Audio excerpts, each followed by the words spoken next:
PM Modi पर BJP को नहीं रहा भरोसा। दूसरे नेता की तलाश में जुटी बीजेपी। विपक्ष के नेता के नाम पर महाराष्ट्र में वोट मांग रही है बीजेपी। उद्धव ठाकरे के आरोपों से परेशान हुई बीजेपी। बीजेपी को नरेंद्र मोदी की लोकप्रियता पर भरोसा नहीं रहा है। बीजेपी अब दूसरे नेता के नाम पर वोट मांगने की तैयारी कर रही है। दूसरा नेता अगर बीजेपी में नहीं है तो दूसरे दल का भी चलेगा, यहां तक कि विरोधी दल का भी। वोट मिलना चाहिए, वो भी कैसे भी।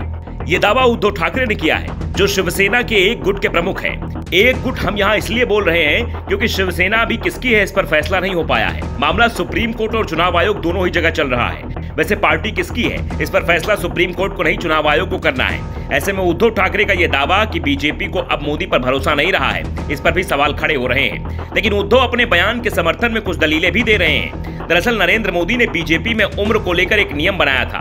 75 पार पहुंचे कि सक्रिय राजनीति से साइड किए गए। वैसे अब इस नियम में ढील दी जाने लगी है।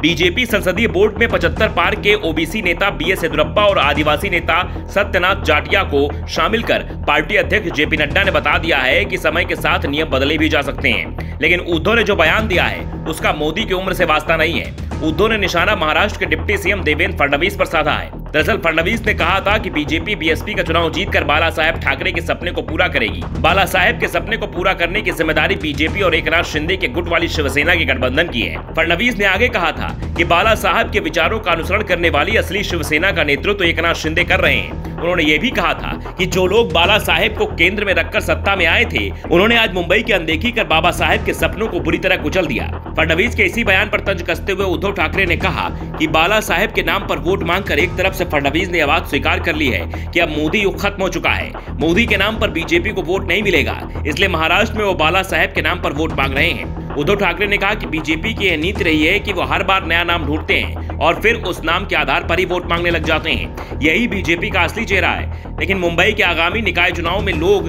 बीजेपी को करारा जवाब देने वाले हैं। दरअसल उद्धव ठाकरे भी शिवसेना में हुई बगावत के पीछे बीजेपी को ही सबसे बड़ा दोषी मान रहे हैं। भले ही बगावत एकनाथ शिंदे ने की हो, वो अपने साथ शिवसेना के 40 विधायक ले गए हो, लेकिन शिंदे को बगावत के लिए तैयार करने का काम बीजेपी ने ही किया और बीजेपी नेता इस बात को स्वीकार भी कर रहे हैं। ऐसे में उद्धव ठाकरे अब बीजेपी पर निशाना साधने का कोई मौका नहीं छोड़ रहे हैं। वैसे ही उद्धव ठाकरे को बीजेपी में सिर्फ 2 नेताओं ने सबसे ज्यादा उम्मीदें थी। पहले पीएम नरेंद्र मोदी, लेकिन शिंदे की बगावत के बाद से ही पीएम और उद्धव ठाकरे के बीच बातचीत नहीं हो पाई है। और दूसरे नितिन गडकरी।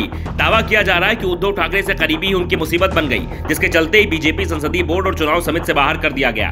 गडकरी संघ के करीबी भी है और संघ की बीजेपी में चलती भी बहुत है। ऐसे में उद्धव को उम्मीद थी कि गडकरी के सहारे वो एक बार फिर से शिवसेना में एकजुट कर सकेंगे, उन्हें बीजेपी और संघ का सहारा मिल सकता है। लेकिन अब गडकरी भी उस स्थिति में नहीं दिख रहे हैं कि वो उद्धव ठाकरे कोई मदद कर पाए। ऐसे में अब उद्धव ठाकरे खुलकर बीजेपी पर निशाना साध रहे हैं। Bureau report, the Navdarpan news.